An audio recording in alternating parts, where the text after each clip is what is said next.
பிரம்மாண்ட இயக்குனர் சங்கர் இயக்கி உலகநாயகன் கமல்ஹாசன் நடிக்கும் இந்தியன் 2 ஜூலை 12 முதல் உலகமெங்கும் திரையரங்குகளில். நடிகர் கமல்ஹாசனுடைய இந்தியன் 2 திரைப்படம் ஜூலை 12ஆம் தேதி வெளியாக இருக்கு.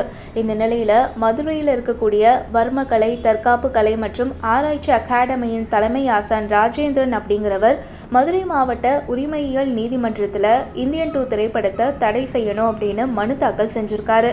அந்த மனுவில் என்ன சொல்லியிருக்காரு அப்படின்னா, இந்தியன் படத்துடைய முதலாம் பாகம் தயாரித்த போது கமல்ஹாசன் பயன்படுத்தக்கூடிய வர்மக்கலை பற்றி தன்கிட்ட ஆலோசனை செஞ்சாங்க. அந்த முத்திரையும் பயன்படுத்தப்பட்டுச்சு.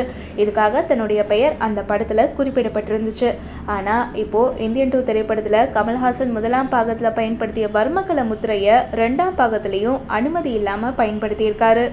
இதனால் இந்தியன் 2 படத்தை திரையரங்குகள் மற்றும் OTT தளங்களில் வெளியிட தடை விதிக்கணும் அப்படின்னு அந்த மனுவில் குறிப்பிட்டிருக்காரு ராஜேந்திரன்.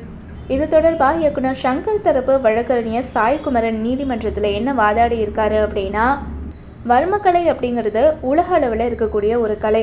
அகஸ்தியர் கண்டுபிடிச்ச இந்த வர்மக்கலை இந்தியன் 2 படத்தில் வர்மக்கலை ஆசான் பிரகாசம் குருக்கள் அப்படிங்கிறவரை வச்சு தான் இந்த படம் எடுக்கப்பட்டிருக்கு. இந்தியன் படத்துக்கும் வர்மக்கலை ஆசான் ராஜேந்திரனுக்கும் எந்த ஒரு சம்மந்தமும் கிடையாது. இயக்குனர் சங்கர் தரப்பில் ஜூலை 11ஆம் தேதி பதில் மனு தாக்கல் செய்யப்படும் அப்படின்னு சொல்லியிருக்காரு. இருதரப்பு வாதங்களையும் ஏற்றுக்கொண்ட நீதிபதி செல்வ மகேஸ்வரி படக்குழு தரப்புல பதில் மனு தாக்கல் செய்ய அவகாசம் கொடுத்திருக்காங்க. இந்த வழக்கு விசாரணையை ஜூலை 11ஆம் தேதிக்கு ஒத்தி வச்சு உத்தரவிட்டிருக்காங்க. ராஜேந்திரன் தரப்பு வழக்கறிஞர் இது தொடர்பாக ஊடகங்களுக்கு கொடுத்த பேட்டியை பார்க்கலாம். நீதிமன்றத்தில் மாஞ்சா வர்மக்கலை ஆசான் திரு ஆர் ராஜேந்திரன் அவர்கள் இந்தியன் 2 படத்தை ரிலீஸ் பண்ணக்கூடாது அப்படின்னு சொல்லி தடை உத்தரவு கோரி மதுரை மாவட்ட நீதிமன்றத்தில் தாக்கல் பண்ண வழக்கு இன்றைக்கி விசாரணைக்கு வந்தது. மேற்படி வழக்கில் இயக்குனர் சங்கர், அதன் தயாரிப்பாளர் சுபாஸ்கரன், நடிகர் கமல்ஹாசன் ஆகியோர் தரப்பினர்களை சேர்த்துருக்கோம். அதில் சங்கர் தரப்பில் மட்டும் இன்றைக்கி வழக்கறிஞர் ஆஜராகிருந்தாங்க. தயாரிப்பாளர் சுபாஸ்கரன் தரப்புலையும் நடிகர் கமல்ஹாசன் தரப்புலையும் யாரும் ஆஜராகலை. அதனால் 2 தரப்புலையும் அவங்கள ஒருதலை பட்சமாக தீர்மானிச்சிருக்காங்க. சங்கர் தரப்பில் ஆஜரான வழக்கறிஞர் பதில் தாக்கல் பண்ணணும் அப்படின்னு சொல்லி நீதிமன்றத்தில் கால அவகாசம் கேட்டாங்க. ஆனால் படம் ரிலீஸ் பண்ணுறதுக்கு 12ஆம் தேதி தான் ரிலீஸ் பண்ணுறோம் அப்படிங்கிறதுனால கால அவகாசம் தர முடியாதுன்னு சொல்லி நீதிமன்றத்தில் சொல்லி மேற்கொண்டு படம் ரிலீஸ் பண்ணுறதுக்கு முன்னாடியே பதில் தாக்கல் பண்ணணும் அப்படின்னு 11ஆம் தேதிக்கு வழக்கு விசாரணையை மீண்டும் ஒத்தி வச்சுருக்காங்க. என்ன அவர் வழக்கு போட்டிருக்காரு? ராஜேந்திரன் அவர்கள் இந்தியன் 1 படத்தில் வர்மக்கலை சம்பந்தமான அனைத்து முத்திரைகள் எல்லாமே யூஸ் பண்ணது இந்த மனுதாரர் தான். இந்த மனுதாரரோட எழுதின 1993-94 2 புத்தகங்கள் வர்மக்கலை சம்மந்தமாக எழுதியிருக்காரு. இந்த புத்தகத்தில் உள்ள வர்மக்கலை முத்திரைகள் அந்த புத்தகத்தில் குறிப்பிடப்பட்டிருக்க கருத்தோட சாராம்சத்தை வச்சு தான் கதை ரெடி பண்ணி அந்த கதையை பேஸ் பண்ணி தான் அந்த இந்தியன் படமே எடுக்கப்பட்டது. இந்தியன் 1 படம் எடுக்கப்பட்டது. இந்தியன் 1 படத்தில் முழுமையாக அந்த வர்மக்கலை சம்மந்தமான பயிற்சியும் அந்த வர்மக்கலை சம்மந்தமான ஷூட்டிங் எல்லாத்துலேயுமே இந்த மனுதாரர் கலந்துக்கிட்டு தேவையான ஆலோசனைகள் எல்லாமே வழங்கியிருந்தார். அதனால தான் அந்த இந்தியன் 1 படத்தில் இவரோட பேரே டைட்டில் கார்ட்லேயும் மென்ஷன் பண்ணியிருந்தாங்க. இப்போ இந்தியன் 2 படம் எடுக்கிறதுக்கு அப்போவே முயற்சி பண்ணி இவர்கிட்ட தகவல் எல்லாமே கேட்டிருந்தாங்க. இவரும் எழுத்து வடிவில் அந்த வர்மக்கலை சம்மந்தமான எல்லா தகவல்களுமே இயக்குனர் சங்கர், சுஜாதா அவர்கள்ட்டையும் கொடுத்துருந்தாங்க. ஆனால் சில நடவடிக்கைகள்னால அப்போ இந்தியன் 2 எடுக்க முடியாமல் தள்ளி வச்சுட்டாங்க. இப்போ இத்தனை வருஷங்கள் கழித்து இப்போ இந்தியன் 2 படம் எடுக்கிறாங்க. படம் எடுக்க ஆரம்பிக்கும் போதுமே இவர் வர்மக்கலை சம்மந்தமான என்ன தகவல்னாலும் நான் கொடுக்க தயாரிக்கேன். ஏற்கனவே நிறைய தகவல் கொடுத்துருக்கோம். அது சம்மந்தமான ஷூட்டிங்லேயும் நாங்கள் கலந்து கொள்ள ரெடியாக இருக்கோம். வர்மக்கலை ஒரு புராதன ஒரு விஷயம். அது மக்கள்கிட்ட தவறான விஷயமாக போய் சேர்ந்துடக்கூடாது. அதனால் முறையான விஷயங்களை மட்டும் படத்தில் காட்டணும் அப்படின்னு சொல்லி ஏற்கனவே கோரிக்கை வச்சுருந்தார். ஆனால் இவரோட கோரிக்கைகளையோ இல்லை இவரையோ ஷூட்டிங்லேயோ பங்கு பெற எந்த விதமான அனுமதியும் அவங்க வழங்கலை.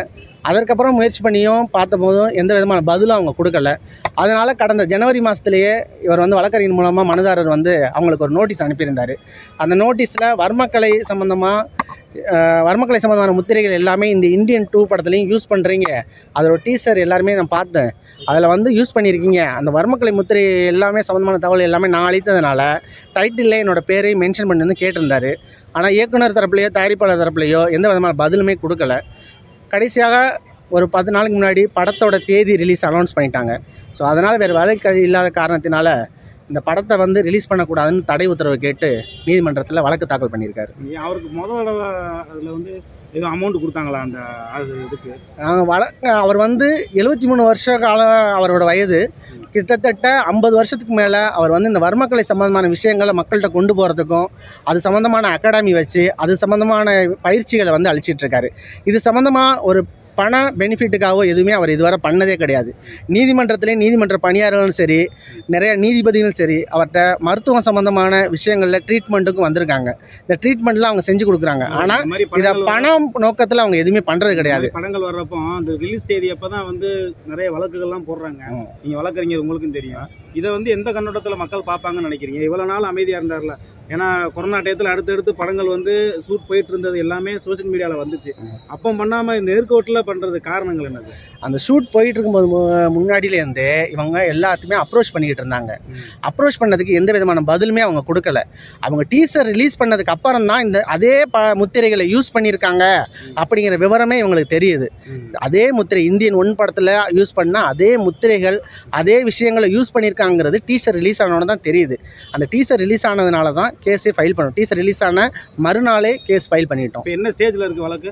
இந்த வழக்கில் வந்து அவங்கள பதில் தாக்கல் பண்ண சொல்லியிருக்காங்க. அந்த பதில் தாக்கல் பண்ணுறதுக்கு அவங்களுக்கு டைம் கேட்டாங்க. 2 வார காலம் அவகாசம் கேட்டாங்க. 2 வார காலம் அவகாசம் கொடுத்தா படமே ரிலீஸ் ஆயிரும். அதனால் அந்த கால அவகாசம் கொடுக்க முடியாது. அதனால் ஒரு நாள் டைம் தான் கொடுக்க முடியும்னு நீதிமன்றம் சொல்லி வழக்கை வந்து 11ஆம் தேதிக்கு விசாரணைக்கு ஒத்தி வச்சுருக்காங்க. 11ஆம் தேதி அவங்கள பதில் தாக்கல் பண்ண சொல்லி நீதிமன்றம் உத்தரவிட்டுருக்கு. உங்கள் பேர் சார்? என்னோட பிரபு, வழக்கறிஞர். பிரம்மாண்ட இயக்குனர் சங்கர் இயக்கி உலகநாயகன் கமலஹாசன் நடிக்கும் இந்தியன் 2 ஜூலை 12 முதல் உலகமெங்கும் திரையரங்குகளில்.